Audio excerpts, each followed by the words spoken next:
Welcome back to the Deep Dive. Today, we're really getting into something huge, a global event that the source we're looking at actually calls human society under attack. It forced this massive, unprecedented reset on, well, pretty much everyone.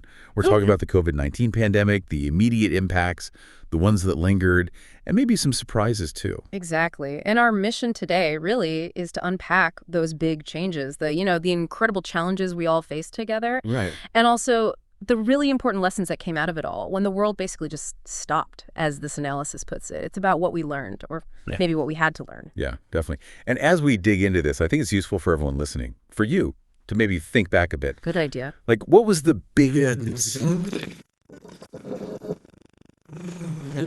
thing did you miss doing the most? And maybe, was there any change because of the pandemic that actually turned out to be positive? Something good came out of it. Just keep those in mind as we go. It's fascinating, isn't it? Because even though, some experts, maybe a few, had been warning about a pandemic for years. Right. Those warnings were out there. They were. But the world was still completely, as the report says, caught on the back foot. Governments, people, nobody really paid attention. There was this almost naive optimism at the start. Oh, absolutely. That feeling that it wouldn't really affect us, and not for long. The source really captures that initial sort of deceptive simplicity. It did seem simple, didn't it? Yeah. Wear a mask, wash your hands, keep your distance. Easy enough. We all thought, okay, we can do this for a few days, right? Maybe a couple of weeks. Like a brief pause. A short inconvenience. But that's where we hit what this analysis calls the double deception. Okay, explain that. Well, first, we just didn't get how much it would totally disrupt our normal everyday lives. Just didn't grasp the scale. And second, we had absolutely no idea how long it would actually go on for.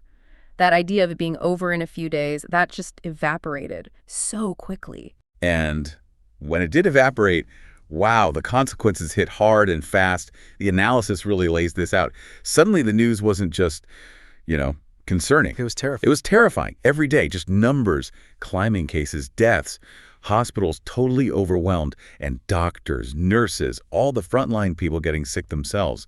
Hundreds of them. It switched from this distant thing to an immediate crisis almost overnight. Yeah. And the way it changed daily life was just incredible. We all remember it. The source talks about things like kitchen cupboards suddenly being empty. Right, trying to find pasta or flour. Exactly. Getting just basic things became a challenge. And our bathrooms. Whoever thought, suddenly instead of shampoo and stuff, it was just rows of hand sanitizers, gloves, wipes, every cleaning product imaginable. It was like setting up a mini hazmat zone in your own home. It really was. It sort of showed this collective need to feel some control when everything felt so out of control, didn't it? Definitely. And beyond just the stuff, the physical things, the mental load, the worry was immense. Yeah. This analysis really highlights that shift to constantly worrying about family, especially older parents maybe living somewhere else. Oh, that was huge for so many people. Those questions just running through your head day and night. Yeah. Like the source says. How are they managing?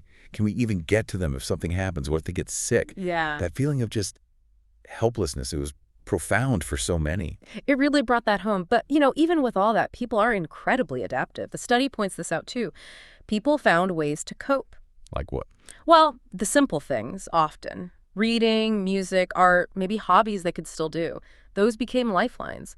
And interestingly, online communication, it wasn't just a tool. It became, for a lot of people, the actual high points of our lives. Yeah. Connecting, even through a screen. That's such a key point the analysis makes. It says, never before in recent times has so many people connected meaningfully to family, friends, colleagues, even acquaintances as they have done since 2020. There's this strange comfort, wasn't there, in sharing the anxiety, knowing others felt the same way. It kind of bonded people in a weird way. Yeah, a shared vulnerability. Yeah. But of course, as it dragged on, weeks, then months. The strain just got deeper and deeper, especially, for families who had someone actually in the hospital or quarantined. The isolation, the fear. And the economic hit, God, that was brutal. We all miss going out shopping, restaurants, movies, even just getting a haircut. Right. And the source reminds us those weren't just missed activities. That was people's livelihoods disappearing. Exactly. Businesses closing down, maybe forever, losing all their customers, their income. It fed right into that massive global economic downturn. Millions lost their jobs. Think about the migrant workers, stranded, trying to get home, or just daily wage earners, construction workers, road crews, suddenly nothing.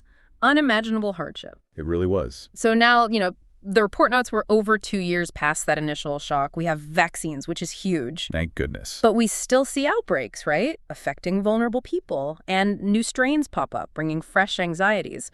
We're not totally clear yet. Not entirely.